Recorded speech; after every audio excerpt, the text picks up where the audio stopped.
What's up, everybody? Welcome to The Sweat, presented by DraftKings. Alongside Jesse Cofield, I am Emerson Latzia.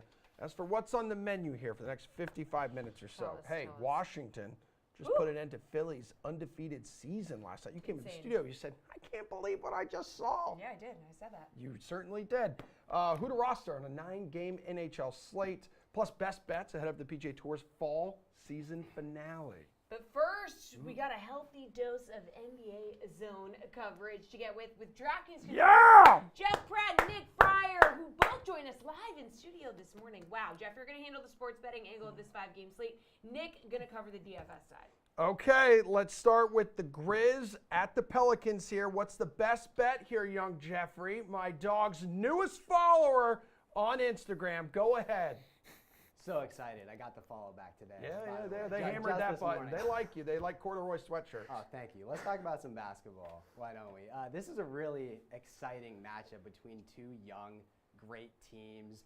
That being said, health is going to be the key for both of these teams making a deep run, and I think we could be looking at a potential Western Conference Finals preview between these two sides.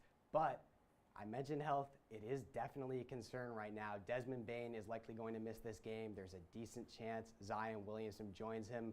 On the other hand, Jaren Jackson Jr. might be making his long-awaited return after getting foot surgery this offseason. But even if he doesn't play, I'm still taking Memphis on the money line to win this game. The Grizzlies have won the last 3 times these teams faced off.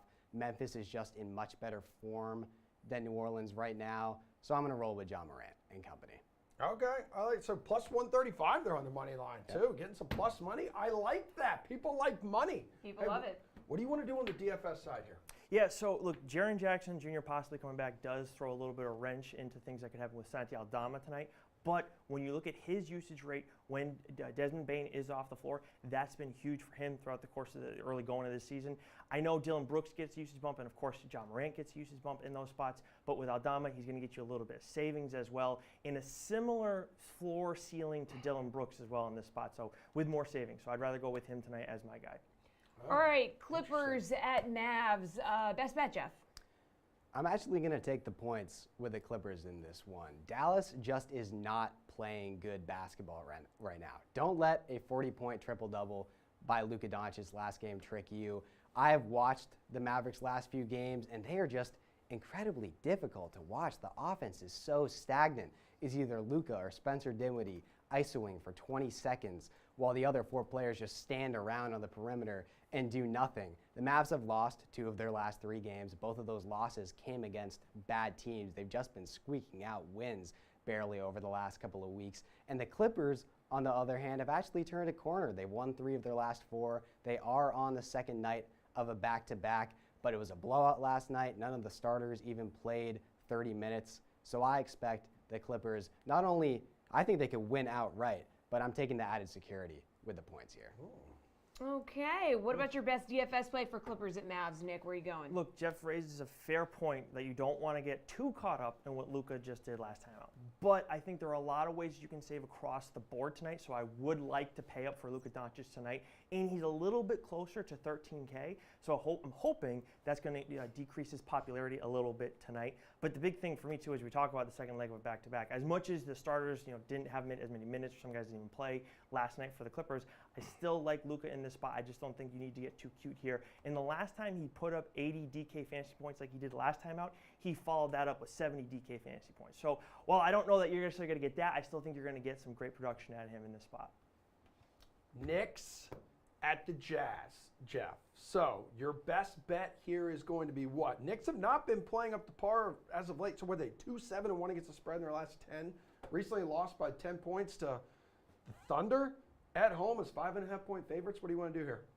I'm picking out right where you left off. I'm going to take the Jazz to cover the spread here. Don't let back-to-back losses from Utah fool you. This team is still playing high-level basketball. And Emerson, as you alluded to, the Knicks are just a mediocre team right now. It took an otherworldly effort from Joel Embiid for the Sixers to beat Utah last game. And even then, the Jazz were in it until the very end. And on the other side, the Knicks, they don't have a player like Joel Embiid. They don't have someone who can step up and take over the game. New York has lost 2 of their last 3. Those losses included, as you mentioned, Emerson, an 140-point effort by the Thunder. They just got absolutely destroyed. I think Utah's going to get back on track tonight and cover the spread because that's what great teams do. And I'm going to keep calling the Jazz a great team for as long as we can. Yeah, I mean, simply put, they're the more trustworthy team right now. 4-1 ATS as the home team as well. On the DFS side, which team are you looking at? You know, I just want to note that I feel like you were kind of downplaying the Oklahoma City Thunder a second ago. They've been, We talked about it yesterday. They play on the show, well. Jeff. They what are they, like the 5th or 6th best scoring team in the NBA? That's and crazy. they gave the Celtics all they had last night. When you say Probably that should've against beat the 'em. Knicks. Yep. That's right. That was a terrible technical call, by the way, on God. Jason Tatum last night. Don't even get me started. Okay, all right. Go ahead, fine. Nick. Fine, all Don't right. get him fine. started. But either way, I want to go on the Knicks side of this for DFS purposes. I'm actually going to go with Jalen Brunson. Yes, it's another point guard that we're going to be highlighting in this spot. But with him, 6.8K, I don't want to get too cute. Really don't need to overthink this one here. He scored 40 DK fantasy points in 3 of his last 4. I know we haven't seen many ceiling performances from him so far this season, but he's going up against a team that gives up quite a few DK fantasy points to opposing point guards. So I have no problem rostering here at that price tag. All right, Jeff, Spurs at Trailblazers. Spurs looking to break a 3-game road losing streak. Where are you going in this one? This game's going to be a disaster Okay, for cool. San Antonio. I think Portland might triple up the spread on this one. So naturally, I'm taking them to cover the spread. These teams are just heading in 2 complete opposite directions. The Blazers are atop the Western Conference, which I don't think enough people are talking about right now, given their preseason expectations. Damian Lillard is quietly back up to playing at an MVP caliber level. Obviously, there are bigger names out there, but he has picked his level of play right back up. And then the wheels have completely fallen off the bus for the Spurs. They started off well, but they've lost 6 of their last 7. They were absolutely embarrassed by the Warriors last night. Portland is going to come out and absolutely kill them. Okay, do we agree with that? Where are we going, Nick? I think there's quite a bit of value to be had in this game. I do agree with Jeff's points by and large. When I look at the Spurs side, though, I do see Keita Bates-Diop as an option at 3.3K. Of course, that's if Trey Jones doesn't play tonight because we saw Keita slide into the starting lineup last game. On the other side, too, another guy I want to look at is Drew Eubanks as well, the guy we talk about quite a bit. Whenever Yusuf Nurkic is out of the lineup, he's a guy you want to be rushing because he's going to be giving you that value at that sub-4 price range, 4K price range. He's at 3.9K tonight. So if Yusuf Nurkic is not playing, that's the guy I want in my lineup. But Keita Bates-Diop is definitely the guy I want to go with. Provided like 10 times value in his last game too. Of course, at a much lower price tag, 3.3K tonight. Definitely can give you 5 times value if Trey Jones is not in the lineup tonight. Jeff, Nets at the Kings here. Nets are actually 2-point underdogs on the road tonight. 4-3 since firing Steve Nash. But the Kings have won their last 3 games. 6-2 this season since opening with 4 straight losses.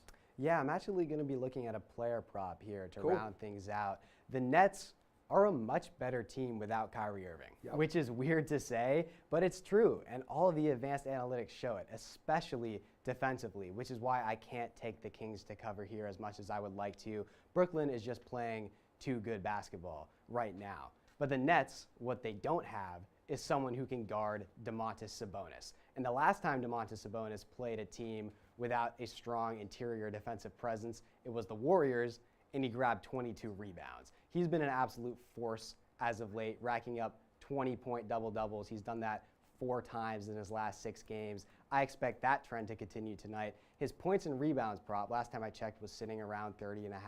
I think there's a good chance he clears that by a large margin against Brooklyn tonight. I mean, Nick, Jeff's right. Like, they are better without Kyrie Irving, and like Kevin Durant's been asked to do so much more. And who's that to do with an ankle injury? Oh, it's Simmons, right? Isn't he like nursing an ankle? It barely even exists. Yeah. Well, it's true. He doesn't do anything. He's not Right. a big. He's not a He's big on the factor. floor. I mean, he airmails layups. Right, yes, we All all right, so understand.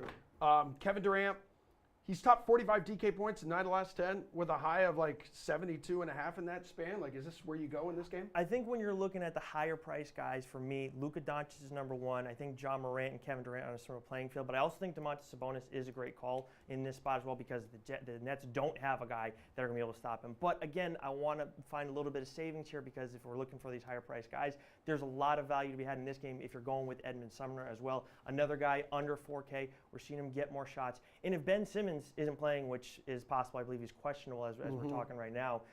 So that probably means he's more like doubtful. So, but we've seen Sumner increase his production from a DK fantasy point perspective recently and from a shot volume perspective. So, especially if Simmons is out, I love Sumner in this spot. Yeah, and Nets are among like the worst rebounding teams in the league, which, dude, Sabonis, that massive double-double he's coming off of where he had 22 boards and 26 points. There was 66.5 DK fantasy points in that one against the Warriors. Great for showdown lineups tonight. Yep, there you go, dude. That's why we had you here, dishing out like advice. You two are awesome. All right, great work, guys. Thank you. That's it? Appreciate it. That That was is so it. easy. That is it. Coming up next, we're going to react to Washington upsetting the Eagles. That was crazy. Plus, we're going to look ahead to Week 11 salaries.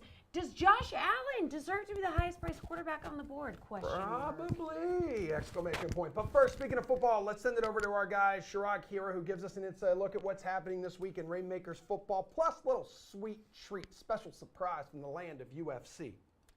What's up, everyone? Chirag here to bring you this weekend's winning lineups in Rainmakers and some breaking news. Starting off with UFC 281, Rainmakers UFC for the first contest ever, $100K in prizes, $5K to first place for the core contest. Alex Pereira with the amazing knockout on Izzy, taking home 138.2 fantasy points. This lineup won by less than 0.15 points for first place.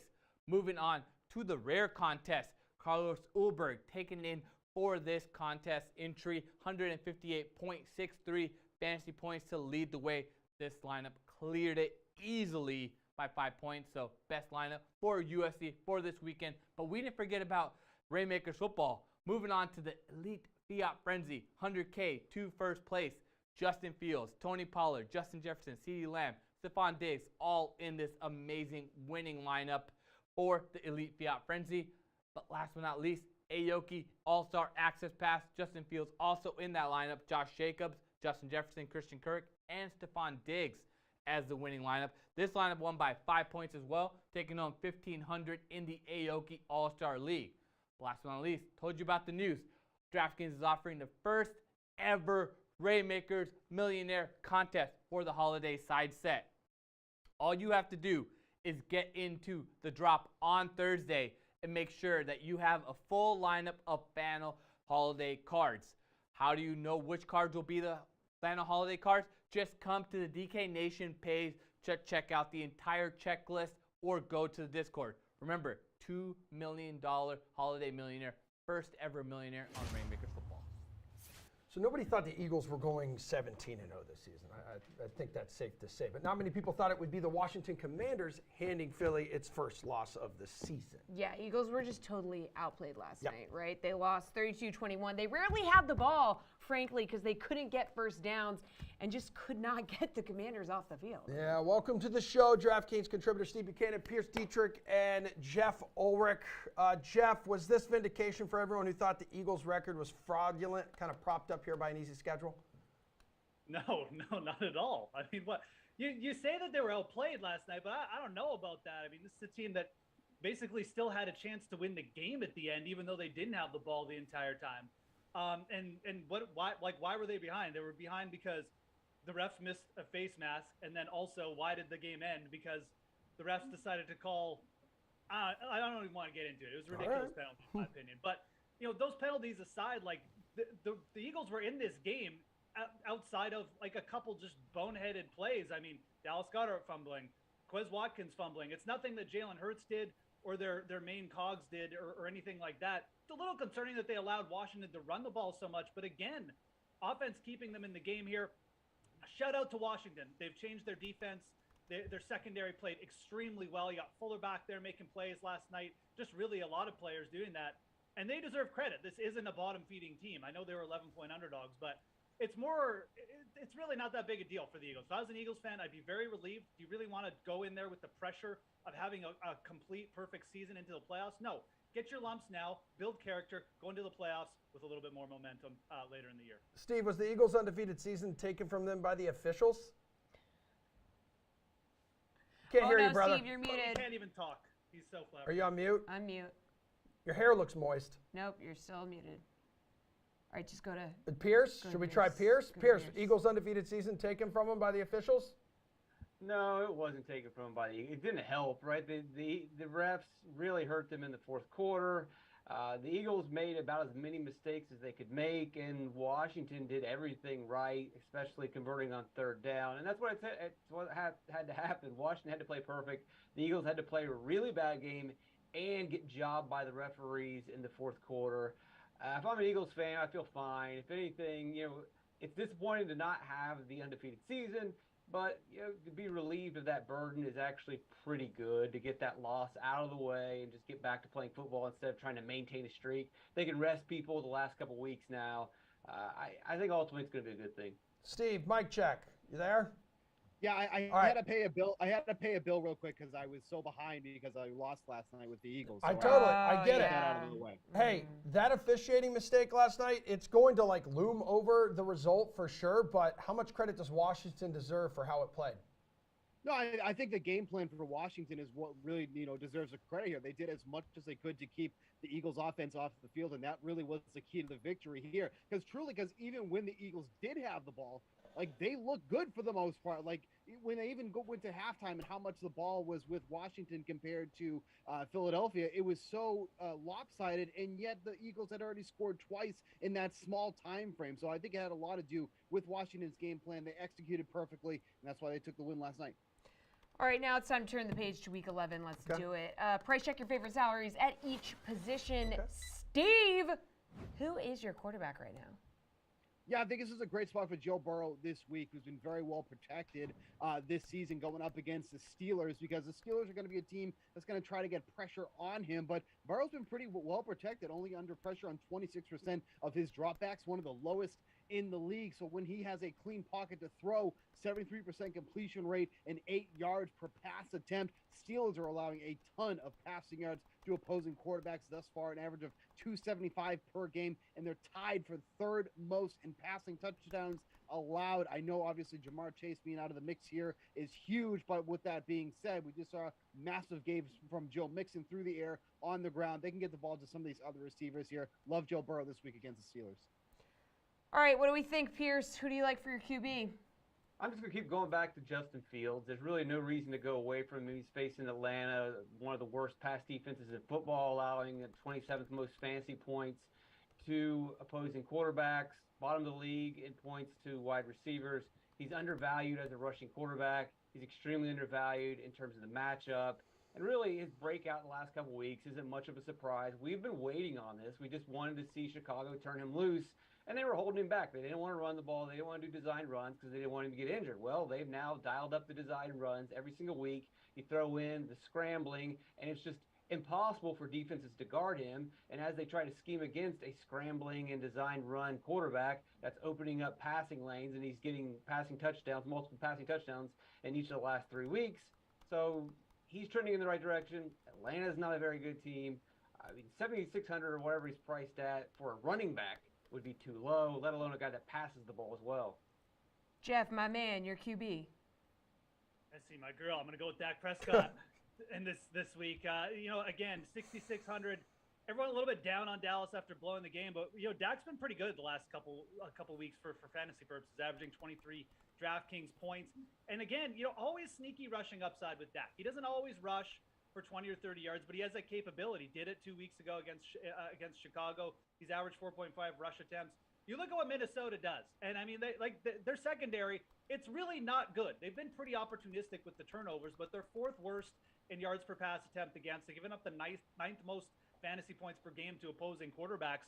I think this is going to be a bit of a back and forth game, a little bit of a shootout, and I think that the Dallas offense going to come in here with actually quite a bit of confidence after getting CeeDee Lamb going. I think Dak Prescott's going to be a real big beneficiary too.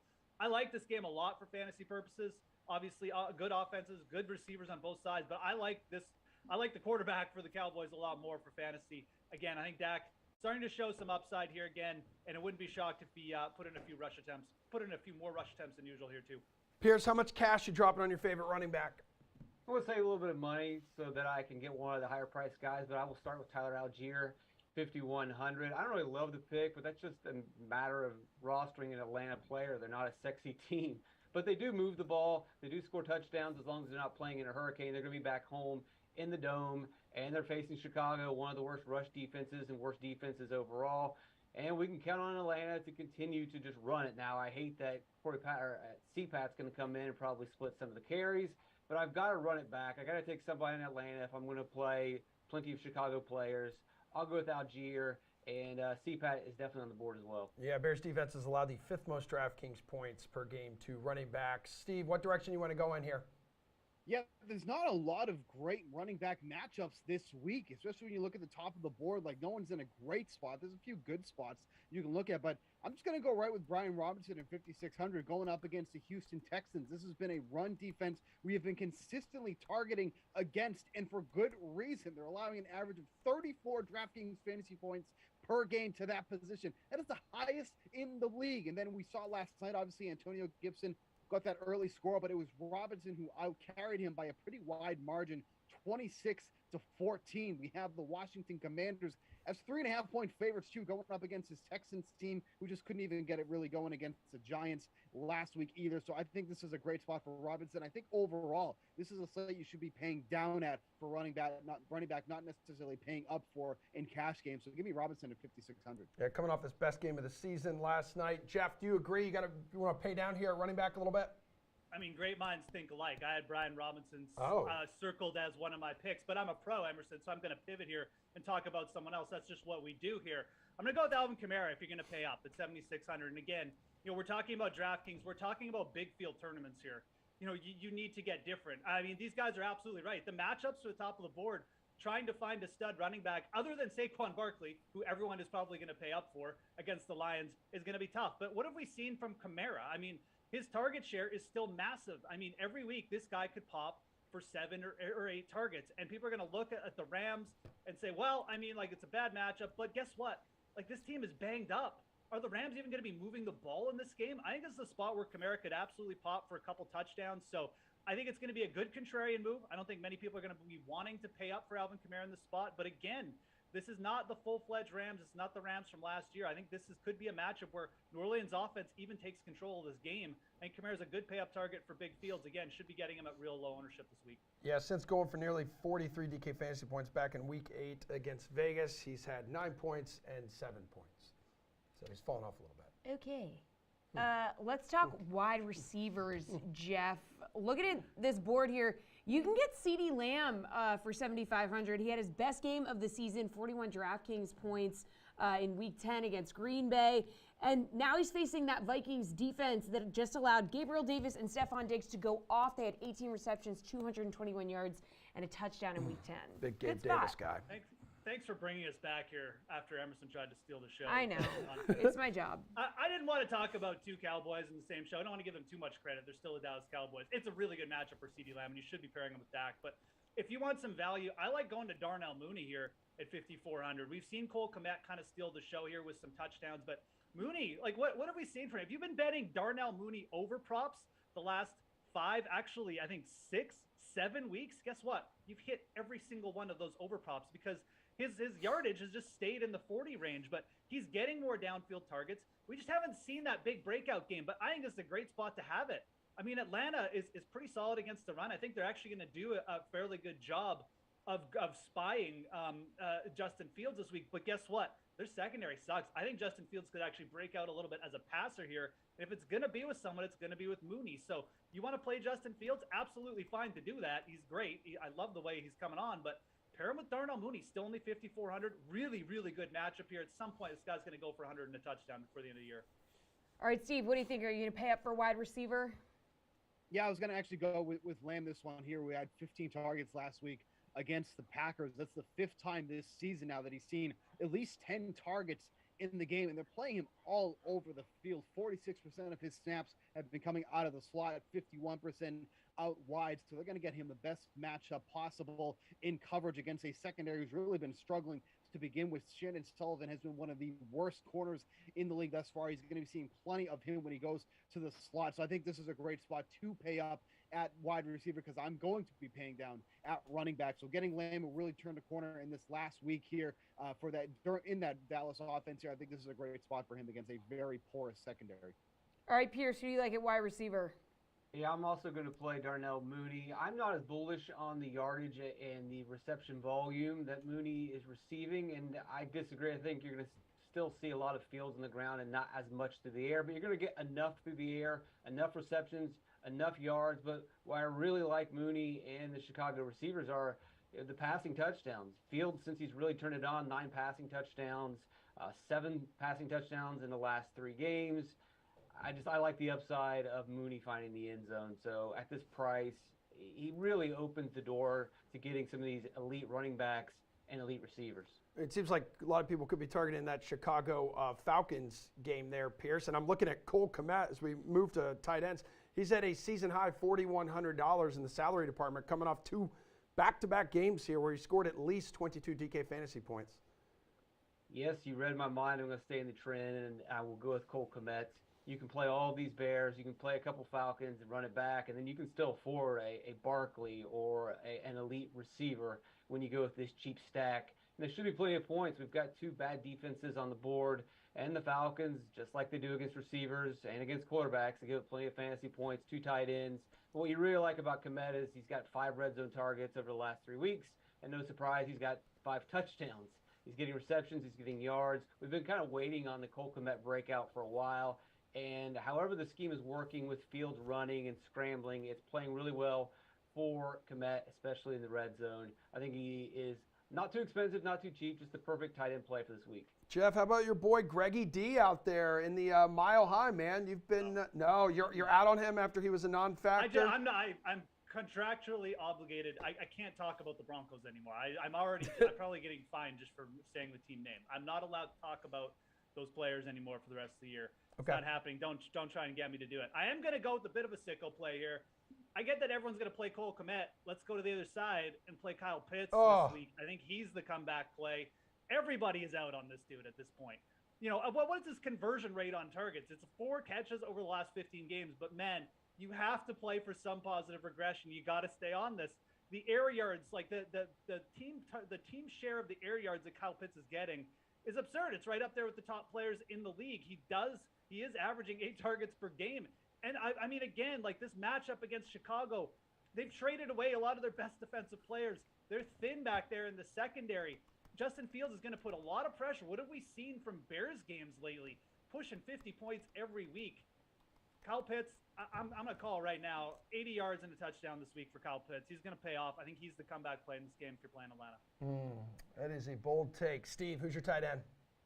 Yeah, I'm just going to go right to Dallas Goedert here. I know we obviously didn't have that great game yesterday against the Commanders. This is somebody who's still averaging just under 6 targets per game. Like, and if you really put like him and Mark Andrews side by side, they've been pretty much on the same page when it comes to overall production. And yet you're getting Goddard for almost over $1,500 cheaper than Mark Andrews, who's coming into this game as questionable. So I know a lot of people don't like paying up for tight end. I'm certainly one of those people, but I think Goddard's volume and the amount of targets that he's getting on a per game basis is well enough that you can pay up in this spot here against Indy, who hasn't been great against this position to begin with. I think Goddard is your play here at tight end.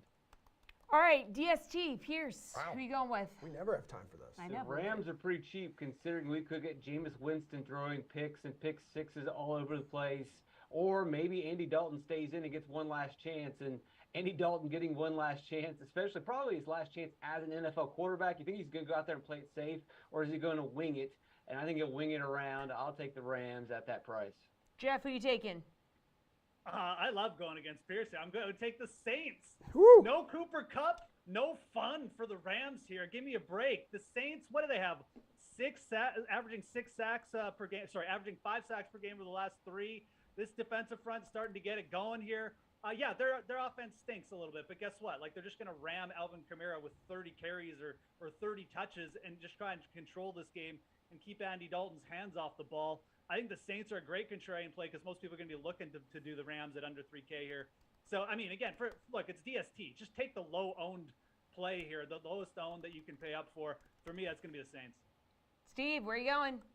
Cowboys at 3,200 going up against one of the most pressured quarterbacks in the league, and Kirk Cousins been under pressure on 36% of his dropbacks. Now he's going up against arguably one of the best pass rushes in the league. Give me the Cowboys 3,200.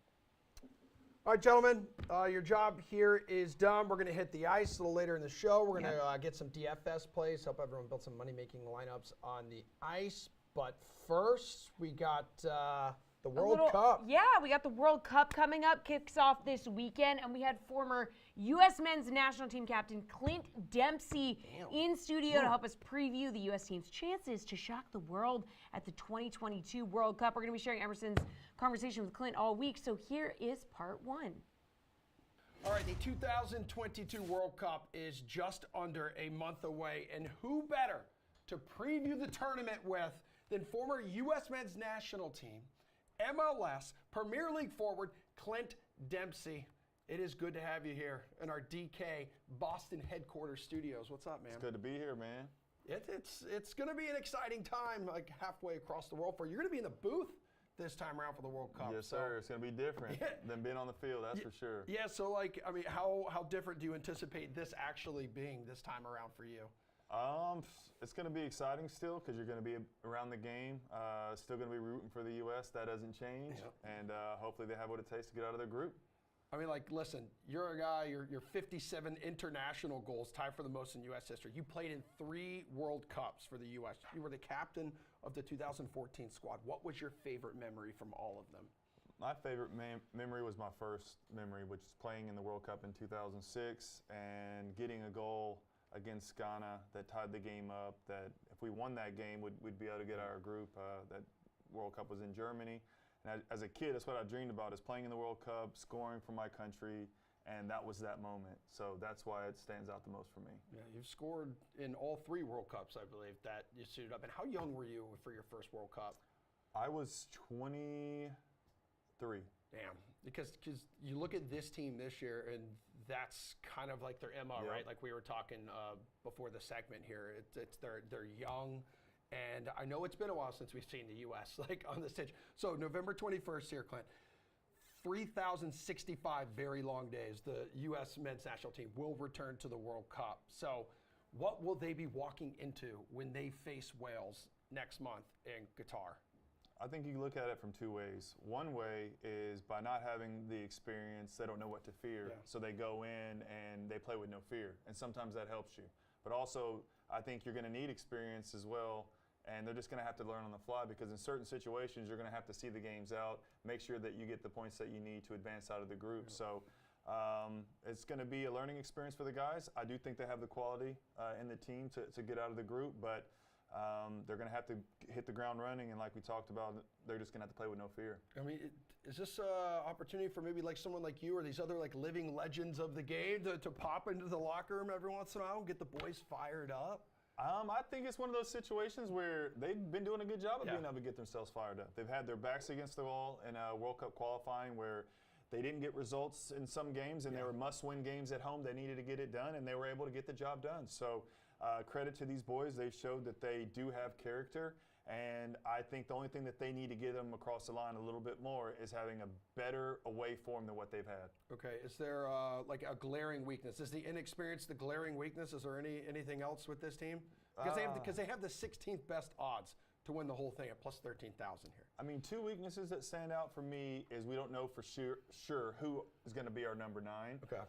Also, I think we don't know for sure who's going to be in our center back pairing with Walker Zimmerman.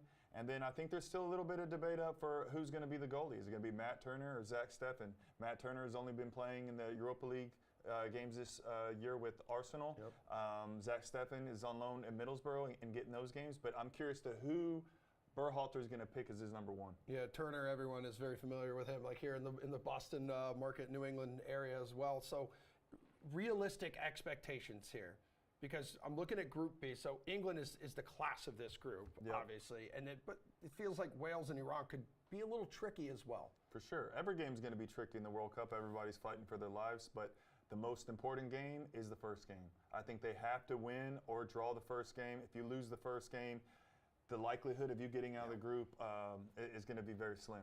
So like a middle ground expectation here, like 4+ points, second place in the group, like Yes. what do you think? Like a round of 16 out?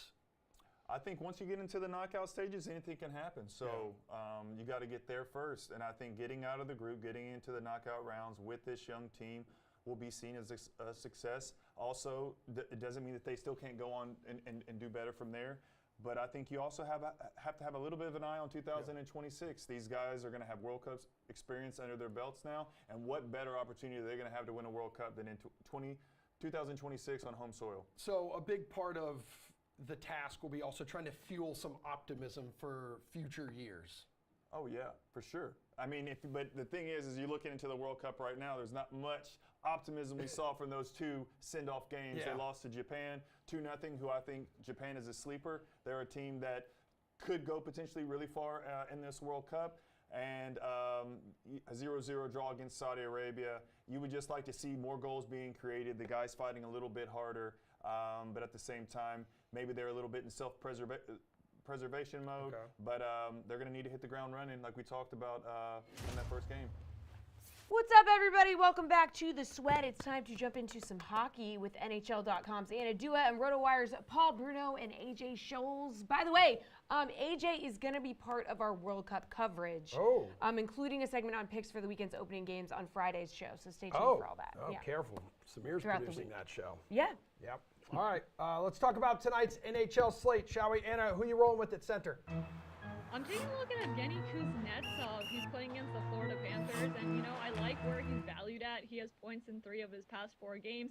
He had a 4-point game against the Edmonton Oilers recently, and the Panthers just gave up 4 goals to the Oilers this past weekend, so I'm seeing a little bit of a trend there. He's playing with Alex Ovechkin, and Ovechkin has almost 70 shots this season. He's not producing at the level he wants to, but when it's going to come in a streak, so I'm taking Kuzi tonight. All right, where are you going, Paul? I love that call by Anna. I'm going to give you 2 other guys in the mid-range, staying away from the high side, really. Jack Eichel's on fire with 16 points in his play so far this year, 9 goals as well, 46 shots on goal. That's the part that excites me. He's getting a lot of shot volume. You get all that for $7,500 against a San Jose club that's having trouble keeping the puck out of the net. And I got to say, New Jersey Devils might be the hottest team in hockey right now, and Nico Hischier's their first-line center for $6,600. Gets a nice matchup in Montreal. 8 goals, 17 points in 14 games played. Look at his shot volume, too, 60 shots on the net. So I'll take that volume against a suspect defensive structure of the Habs. All right, AJ. Crosby will get to entertain ex-teammate Matt Murray in his return to the crease tonight. I do really like that one, but I didn't want to come in hot with the homer picks right away. Although, we did just shellac the Leafs a couple nights ago. We'll probably do it again here. So, wow, poetry. All that to say, look, the Ducks have actually allowed the most goals per game of any team in the NHL since the start of November here at 4.83. As such, I think this is a good opportunity to target some Red Wings tonight, starting with Dylan Larkin at 7,200. He's got 7 points in his points in 7 of his last 8 games. Comes in $2K cheaper than Austin Matthews tonight, so it's not quite paying all the way up. Good value there for a good matchup. Okay. All right, let's move over to the wing. Who's going to be racking up the points for you, Paul? Alex Tuck. I love the Buffalo Sabres offense of that top 6, particularly the top line on offense, and yet he's still not getting respect. $5,900 the price tag. I watched the Vancouver Canucks up close, and when they came into Toronto the other day, I didn't like the way they looked. They look very vulnerable defensively. They're not getting good goaltending from Thatcher Demko, whose star has fallen a little bit. And for his part, Tuck is another guy that gets a lot of good shot volume, so that makes a lot of sense. And then I go to Mitch Marner. There's not going to be any forward on the slate who plays more minutes than Mitch does. Tonight he gets action on the PK, power play, and regular shift with Austin Matthews, riding a 9-game point streak, and I'll take that against another subpar team. Leafs have had trouble with teams that have been low in the standings, so I think they flipped the script against the Penguins tonight. All right, AJ, are you going to start coming out with your homer pick now? Nope, I'm going to hold off on it a little bit longer. And I'm actually on the other side of Paul on this one, too. I actually like Vancouver in this matchup. The Sabres have been struggling lately. Craig Anderson is going to start tonight instead of Eric Comrie, who's been performing slightly better for them. And so that has me targeting Brock Besser here at 4,600. He's on a 4-game point streak since returning from injury. It has been all assists up to this point, but he's averaging 4 shots per game over that stretch as well. So I think that first post-injury goal comes tonight against Buffalo. All right, Anna, who do you like on the wing? I'm going deep cut, and I'm starting the value early. I'm looking at Kevin LeBanc of the San Jose Sharks. He's at 3,700. He has 5 points, 12 shots on goal in his past 4 games. He's on their top line with Hurdle and Timo Meyer, both of whom are just a couple of points away from being point-per-game players this year. And Meyer, I've said this before, he's just such an elite player. I don't think he's been producing at the level he could this year either. He's had a bit of a slow start, even though he's almost a point per game. But he can also rack up those points really quickly. I like LeBanc's line of position with the Sharks tonight. All right, AJ, back on the blue line here. So is this a position you can pay down at tonight? I think there are some options here, but for me, I'm going to go back to Vancouver and towards the top of the price range here. Quinn Hughes at 6,200 doesn't have any goals this season, but still averaging over a point per game with 14 helpers and 12 contests. Half of those 14 assists have come with the man advantage. So you get him at high production level without quite the expense of an Erik Karlsson or Rasmus Dahlin. All right, Paul, who do you want here? It's not often I target a pair of defensemen in the same game, but I'm going to do that because both of these guys have the similar profile and they're at the lower end of the price list. Philip Hronek of the Wings costs only $3,400 tonight at Anaheim, largely because he's been overshadowed by super sophomore Mo Seider. But if you look deeper into the numbers, Hronek's outproducing him, and his shot volume is pretty good. He's got 10 points in 15 games with 34 shots on goal. So I'll take him. And then on the flip side, John Klingberg is making the most of a one-year deal in Anaheim so far, taking over the top power play responsibility and getting a lot of minutes in the top pair as well. He's going to cost only $4,200. I'm going to expect a lot of offense here. I don't want to get ahead of myself with the next question, but I think the over is going to fall early, and these guys are going to be a big part of it. All right, and I'm seeing Eric Ekblad there, 5K. Wasn't too bad in his first game back in a month over the weekend. You're not wrong, but I'm going to a different Florida team right now. There's a defenseman who I thought was having a breakout season this year, and he's proven me right so far, and that's Sergachev. He has the 11th most assists among all defensemen right now with 10, 4th most points on the Tampa Bay Lightning with 14 in 15 games. He had a 4-point game against the Capitals on Sunday with 2 goals, 2 assists, and he's on their top power play right now over Victor Hedman, so I'm going Sergachev. Okay. All right. Let's wrap this up. Okay. Anna, who is your favorite value play of the night on this hockey slate? I already gave you one with Kevin LeBanc, but I'm giving you another one who's actually listed a bit lower, Mike Hoffman at 3,600. The Devils have won 9 games straight. Maybe it ends tonight with the Montreal Canadiens. Hoffman has scored 4 goals in a 3-game scoring streak he has right now with the Habs. And, you know, the Habs always surprise people, so maybe they're going to be the team to end this Devils run. All right, Paul, hit us with some value. I'm looking at the game lines for value tonight.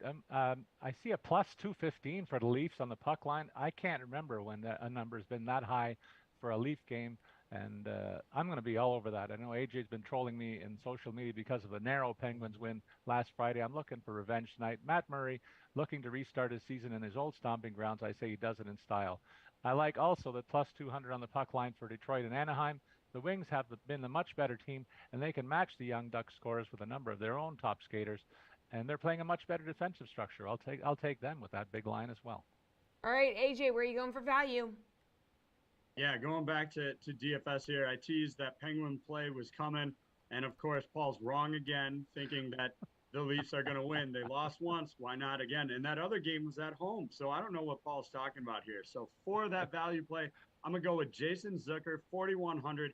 He's got 6 points in his last 5 games, has been on a real strong start to the year. That includes a goal in that aforementioned drubbing of the Leafs 4-2 for Zucker to continue to lay the smackdown on the Leafs tonight, and Matt Murray, who can't stop a puck in Pittsburgh to save his life. There it is. Hockey heads, great talking to you. Appreciate it. We're going to bring in a couple of our golf gurus' best bets for the RSM Classic. We're going to wrap up the show with that coming up next.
All right, everybody, welcome back to our final block of this Tuesday edition of The Sweat. I'm Emerson Lotzius. She's Jesse Cofield. We're bringing on DraftKings contributor Jeff Ulrich. He has returned. Jason Sobel of the Action Network is here. You know what that means on a Tuesday, baby. PGA Tour best bets. We're getting your favorite plays for this week's RSM Classic in Georgia. Yeah, Tony Finau coming off a win in Houston. He's the favorite this week in the last tournament before break for Thanksgiving. Yep, so looking forward to that. Always hard to win back-to-back tournaments. We know that. So is there another player high up on the board that catches your eye, Jason? Yeah, so just a reminder, Jesse, the last time we saw Tony Finau win was back in the summer. He won the 3M Open, and then in his very next start the next week, he wound up winning the Rocket Mortgage Classic as well. So, yes, it's hard to go back-to-back, but Tony has done it in the past. He's also the best player in the field by far this week. Of course, that means he has the lowest odds as well. He's only plus 800. I am not chasing Tony this week, but look, he's only played here once before. It was back in 2014, finished in 14th place, a much different player back then. But, yeah, I hate to say it. I'm not fading Tony. I'm just not playing him at that number this week. Whoa. Jeff, how do we feel about Tony? Yeah, same kind of deal. I mean, it's a little bit scary because we have seen this exact same scenario. He won against the weaker field, then he stepped up against like a very similar field the next week, basically the exact same field in Minnesota, and won again. It just feels like we're getting the exact same scenario set up here. But I mean, I don't mind going down the board here. Like, I think Tom Hoagie at plus 2,000 is another player who sets up extremely well. He's had a really good fall too. Bunch of top 15 finishes. And I mean, like, just the iron play from Tom Hoagie should shine through here. So, T4 here last year. He was T9 at this event way back in 2015 too. I think he likes the setup. I mean, we saw him win on a similar shorter seaside venue, Pebble Beach, earlier. So plus 2,000, that's where I would go. Going off Tony Finau this week. Like, honestly, the odds don't even feel that bad on Finau plus 800. That's, how weak the top of the board is. But I would still rather take a shot with Hoagie there at plus 2,000. Yeah, I know he had that miscut at Mayakoba, which hurt a little bit, but 4 finishes of T13 or better this fall. Okay, Jeff Ulrich. Not nearly as many big names in this field. So, Jeff, give me someone who can make a little bit of noise, make a name for himself this weekend. Yeah, going down the list here, I mean, again, like once you get into the plus 3,000, plus 4,000 range, I mean, I think that a lot of these players have similar skill sets, and you're going to be you're basically just looking for the best value. I think for me, like, I don't mind taking a shot with Davis Riley in this field at plus 5,000. Again, I mean, you put up Davis Riley at plus 5,000 versus some of these other dudes. I mean, Rogers is shorter odds. Andrew Putnam is shorter odds. I think what we've seen from Davis Riley is he's got some elite tendencies. I mean, he popped up with some really high finishes at the majors. We know he lost in the playoff at the Valspar. Is he frustratingly inconsistent at times? Yes. Can he come to a field like this and just pop off? And like, as long as Tony Finau doesn't go nuclear again, win? Yeah, absolutely. And I think at plus 5,000 here, you've got to take some shots with Davis Riley. I mean, it's just, again, you've got to be looking at this as a value proposition. All these players plus 3,000, between plus 3 and plus 5, very similar skill sets. I think Riley is actually the most undervalued of that group, and I'm going to go with him. I think he can step up here and make some noise in the last event of the fall here. Yeah, born in Mississippi, grew up playing some Southeastern golf. Jason, looked like you were nodding your head in agreement there with Riley. Yeah, I like Riley a lot. Before I get to him, though, I'm a little disappointed, guys. This is supposed to be long shot season, but we've had 8 events so far during the fall portion of the PGA Tour schedule. 7 of the 8 have been won by a player who is 35 to 1 or shorter going into the week. There's some reason to think that could change this week. Of the last 6 editions of the RSM Classic, we've seen players who are 40 to 1 or longer win all 6 of them.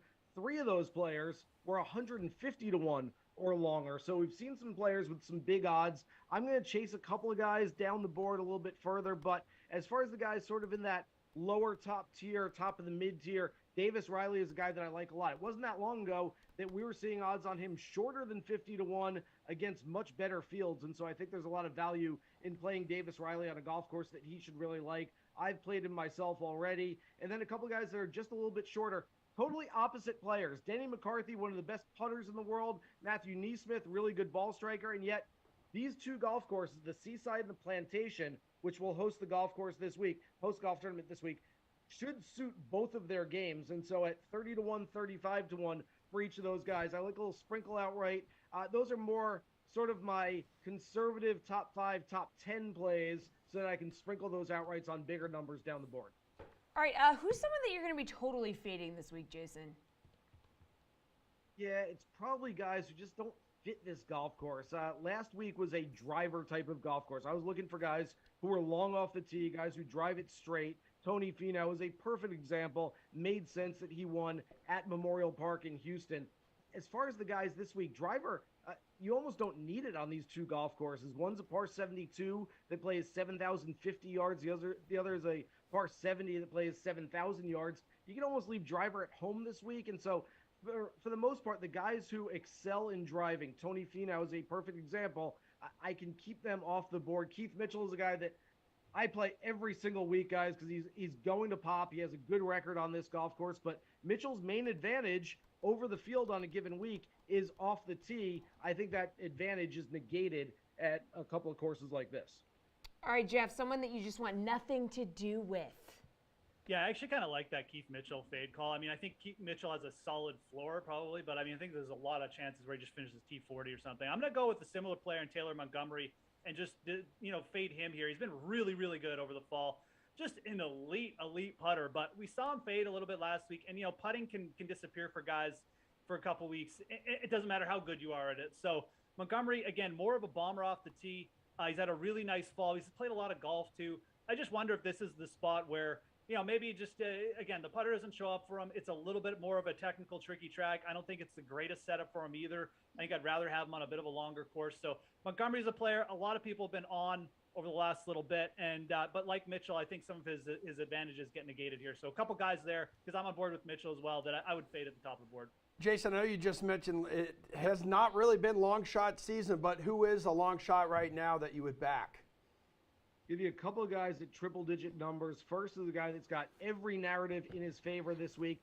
Davis Thompson's father, Todd, is the tournament director of the RSM Classic. Oh. I asked him last time I had him on my radio show how many times he's played these two golf courses. He just laughed. It's like, I don't know. How many times have you taken a breath in the last 24 hours? Like, wow. It's a lot. I know the golf courses really well.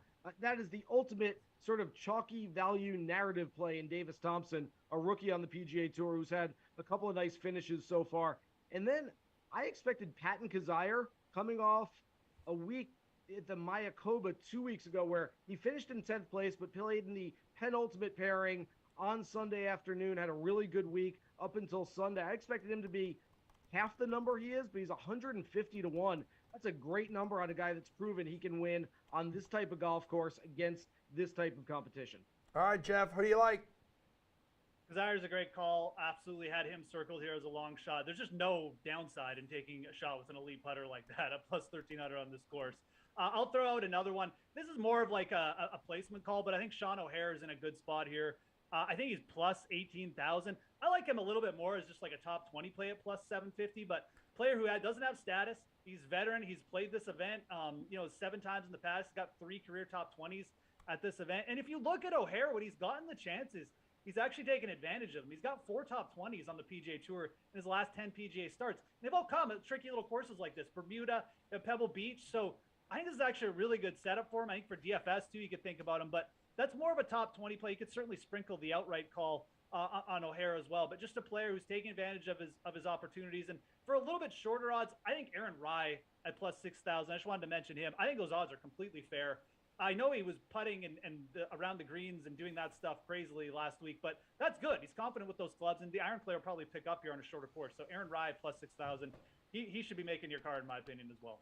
All right, finally, real quick, Jeff, let's get your pick to win the RSM Classic. Who's it going to be? Yeah, I think that it's going to be a mid-range to longer shot this week, finally. I think Davis Riley, again, now that we got him down in odds, I don't mind going back to him here. I'm going to give him one more shot in the fall here. He's going to be my pick. All right, Jason, who are you going with? Yeah, I'm sort of 1A, 1B. Davis Riley might be my 1B. At the same number, though, Scott Stallings, coming off the best season of his career, got to the Tour Championship for the very first time. Hasn't won in almost 9 full years. I often look at this part of the schedule, even though we're in the new season, as sort of a reward for playing so well throughout the year that finally these guys break through and win one. Scott Stallings would be a perfect player to get rewarded for that solid play over the last 11 months. Jason, Jeff, your job here is done. It You were is both done. phenomenal as always. Our job here is done as well. We're back here in studio tomorrow morning, 11 o'clock Eastern time. We will see you guys and gals then.